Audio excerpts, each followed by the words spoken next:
യഹോവ ഇപ്രകാരം അരുളി ചെയ്യുന്നു: മനുഷ്യനിൽ ആശ്രയിച്ച് ജഡത്തെ തന്റെ ഭുജമാക്കി ഹൃദയം കൊണ്ട് യഹോവയെ വിട്ടുമാറുന്ന മനുഷ്യൻ ശപിക്കപ്പെട്ടവൻ. അവൻ മരുഭൂമിയിലെ ചൂരച്ചെടി പോലെയാകും. നന്മ വരുമ്പോൾ അതിനെ കാണാതെ മരുഭൂമിയിലെ വരണ്ട പ്രദേശങ്ങളിലും നിവാസികളില്ലാത്ത ഉവർനിലത്തിലും പാർക്കും. യഹോവയിൽ ആശ്രയിക്കുകയും യഹോവ തന്നെ ആശ്രയമായിരിക്കുകയും ചെയ്യുന്ന മനുഷ്യൻ ഭാഗ്യവാൻ. അവൻ വെള്ളത്തിനരികെ നട്ടിരിക്കുന്നതും ആറ്റരികെ വേരൂന്നിയിരിക്കുന്നതുമായ വൃക്ഷം പോലെയാകും. ഉഷ്ണം തട്ടുമ്പോൾ അത് പേടിക്കയില്ല. അതിന്റെ ഇല പച്ചയായിരിക്കും. വരൾച്ചയുള്ള കാലത്തും വാട്ടം തട്ടാതെ ഫലം കായ്ച്ചുകൊണ്ടിരിക്കും. യിരെമ്യാവ് 17:5-8 വരെ. ഇവിടെ രണ്ട് തരം ആളുകളെ വചനം ചൂണ്ടിക്കാണിക്കുന്നു. ഒന്ന്, ദൈവത്തിൽ ആശ്രയിക്കുന്നവർ. രണ്ട്, മനുഷ്യരിൽ ആശ്രയിച്ച് ജഡത്തെ തന്റെ ഭുജമാക്കുന്നവൻ. ഈ രണ്ട് കൂട്ടരെയും താരതമ്യപ്പെടുത്തുന്നത് രണ്ട് വൃക്ഷങ്ങളോടാണ്. മനുഷ്യരിൽ ആശ്രയിക്കുന്നവരെ ചൂരച്ചെടിയോടും ദൈവത്തിൽ ആശ്രയിക്കുന്നവരെ ആറ്റരികത്ത് നട്ടിരിക്കുന്ന വൃക്ഷത്തോടും.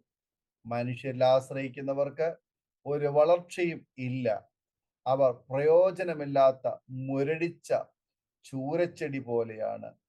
എത്ര വളം കൊടുത്താലും എത്ര വെള്ളം ഒഴിച്ചാലും പ്രയോജനമില്ലാതെ വളരുന്ന ചെടിയാണ് ചൂരച്ചെടി. ചൂരച്ചെടിയുടെ ഇലകൾ സൂചികൾ പോലെയും ചെതുമ്പലുകൾ പോലെയുമാണ്.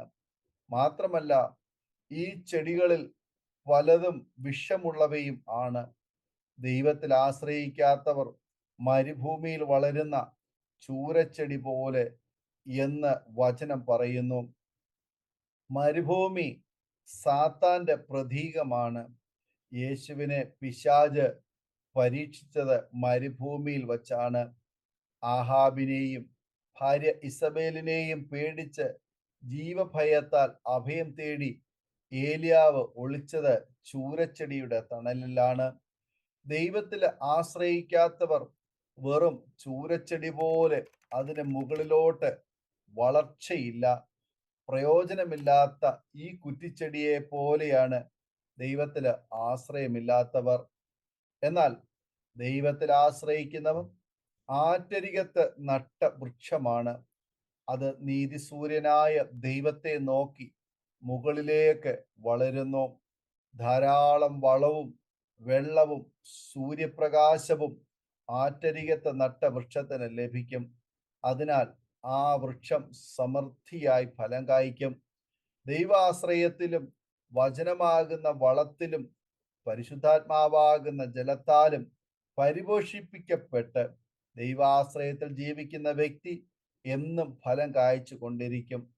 ദാവീദ് ദൈവാശ്രയമുള്ളവനായിരുന്നു. അതുകൊണ്ട് ദൈവം അവനെ ഫലപ്രദമായ വൃക്ഷമാക്കി മാറ്റി. അമ്മയും അപ്പനും സഹോദരന്മാരും തള്ളിക്കളഞ്ഞപ്പോഴും ദൈവസ്നേഹം അവനെ തേടിയെത്തി. ശമൂവേൽ പ്രവാചകനാൽ അഭിഷേകം ചെയ്യപ്പെട്ട് ഇസ്രായേലിന്റെ രാജസിംഹാസനത്തിൽ ഇരുത്തി. ദൈവത്തിൽ ആശ്രയിക്കുന്നവരെ ദൈവം ചൂരച്ചെടിയാക്കുകയില്ല. ദൈവാശ്രയമുള്ളവനെ ദൈവം പന പോലെ ഉയരത്തിൽ വളർത്തും. അവൻ ലെബാനോനിലെ ദേവദാരു പോലെ വളരും. ആ കൃപകളെ ഓർത്ത് ദാവീദ് പറഞ്ഞു: നീതിമാൻ പന പോലെ തഴയ്ക്കും, ലെബാനോനിലെ ദേവദാരു പോലെ വളരും. യഹോവയുടെ ആലയത്തിൽ നടുതലയായവർ നമ്മുടെ ദൈവത്തിന്റെ പ്രാകാരങ്ങൾ തഴയ്ക്കും. വാർദ്ധക്യത്തിലും അവർ ഫലം കായ്ച്ചു കൊണ്ടിരിക്കും.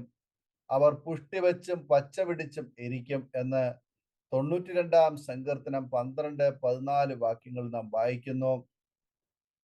ദൈവാശ്രയമുള്ളവന് എതിരെ നടത്തുന്ന ഒരു തന്ത്രവും ഫലിക്കയില്ല.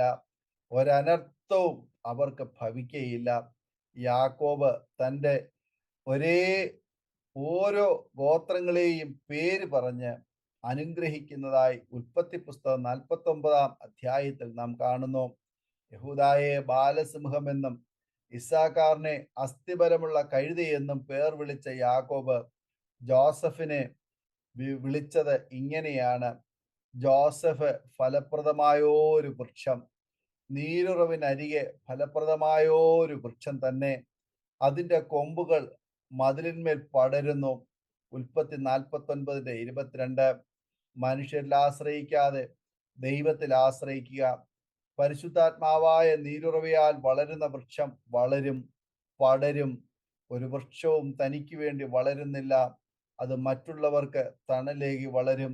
ദാവീദ് ഉറപ്പിച്ചു പറഞ്ഞു, ഞാനോ ദൈവത്തിന്റെ ആലയത്തിങ്കൽ തഴച്ചിരിക്കുന്ന ഒലിവൃക്ഷം പോലെയാകുന്നു. ഞാൻ ദൈവത്തിന്റെ ദയയിൽ എന്നും എന്നേക്കും ആശ്രയിക്കുന്നു. 52-ാം സങ്കീർത്തനം 8-ാമത് വചനം. ദൈവത്തിൽ ആശ്രയിക്കാം. ആറ്റരികത്ത് നട്ട ഫലപ്രദമായ വൃക്ഷം പോലെ നമുക്കും ഫലവത്തായി വളരാം. ഈ വചനങ്ങളാൽ ദൈവം നമ്മെ അനുഗ്രഹിക്കുമാറാകട്ടെ. ആമേൻ. ഓർമ്മയുടെ മനോരഥത്തിൽ മായാത്ത ഓർമ്മയ്ക്കായി അരോമ മാട്രിമോണിയിൽ നിന്നും ജീവിത പങ്കാളിയെ കണ്ടെത്തൂ. നിങ്ങൾ ഒരു ക്രിസ്തീയ ജീവിത പങ്കാളിയെ അന്വേഷിക്കുകയാണോ? അതോ മക്കൾക്ക് അനുയോജ്യമായ ഒരു തക്ക തുണയ്ക്ക് വേണ്ടി പ്രാർത്ഥിക്കുന്ന വ്യക്തിയാണോ? എങ്കിൽ അരോമ മാട്രിമോണി നിങ്ങൾക്ക് വേണ്ടിയാണ്. ഇന്നു തന്നെ സൗജന്യമായി രജിസ്റ്റർ ചെയ്യൂ. അരോമ മാട്രിമോണിയുടെ പ്രത്യേകതകൾ: രജിസ്ട്രേഷൻ തികച്ചും സൗജന്യം. ലോകത്തെവിടെയുമുള്ള അനുയോജ്യമായ ക്രിസ്തീയ ജീവിത പങ്കാളിയെ തിരഞ്ഞെടുക്കാം. വിവാഹം നടക്കുന്നതുവരെ സർവീസ് ലഭിക്കുന്നു. ഏറ്റവും ചെറിയ പാക്കേജുകളും തിരഞ്ഞെടുക്കാം. അരോമ മാട്രിമോണി നിങ്ങൾക്കായി ഒരുക്കുന്നു വിവാഹം പരമാനന്ദം. Email aroma matrimony2020@gmail.com